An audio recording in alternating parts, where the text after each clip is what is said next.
On the first night of our honeymoon, she looked me in the eye and said, "We're not sharing a bed." At first, I thought she was joking.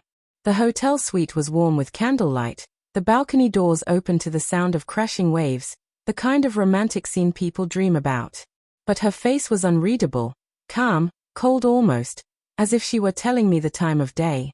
I laughed nervously. "You mean, not tonight? You're tired?" "No," she said firmly, her tone final. "Not at all. I'll take the bedroom. You can have the couch." The air shifted, heavy and suffocating.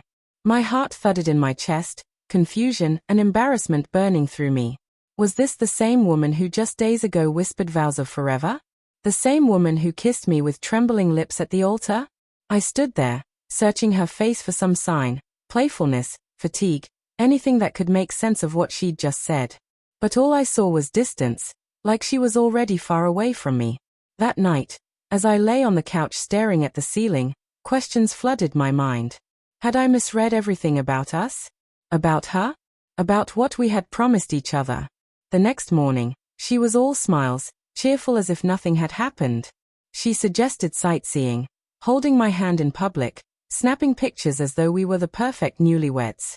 But each time her hand touched mine, I felt the hollowness beneath the gesture.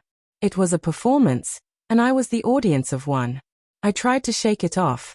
Maybe it was nerves, maybe the weight of marriage had hit her differently. I told myself love was patient, that I just needed to give her time. But the unease clung to me, a shadow that trailed every laugh, every smile, every kiss she offered in daylight but withdrew at night. By the third night, when she closed the bedroom door without a word, something inside me cracked. At breakfast, I asked gently, "Is there something you're not telling me?" She stirred her coffee, eyes avoiding mine. "Don't make this a big deal." A big deal. I tried to keep my voice steady, but my hands trembled around the mug. "We're married. We're on our honeymoon. And you won't even." She cut me off with a sharp look. "Not everything is about you. Stop being needy." The words hit like a slap. Needy. As though wanting closeness with my wife was a flaw. The days blurred after that. She grew more distant, spending hours on her phone, stepping outside for calls she claimed were from friends back home. She flinched when I asked to see photos she'd taken, guarding her phone like it contained her soul.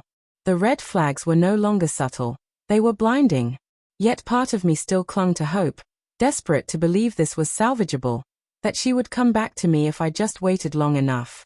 But the final blow came one evening, when I returned early from a walk along the shore. Through the cracked balcony door, I heard her voice, low, soft, but charged with a tenderness I hadn't felt from her in weeks. "I wish you were here instead," she whispered into the phone, laughter laced with longing.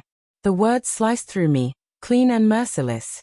I stood frozen, the sea roaring behind me, my heart breaking in silence as she poured intimacy meant for me into someone else's ear. I didn't confront her. I couldn't. The weight of that truth was too heavy to carry and too sharp to speak aloud. That night, I packed my bag quietly, the sound of the zipper loud in the stillness. She didn't notice. Or maybe she did and chose not to care. At dawn, I left. I left her in that city, in that hotel room where love had withered into deceit.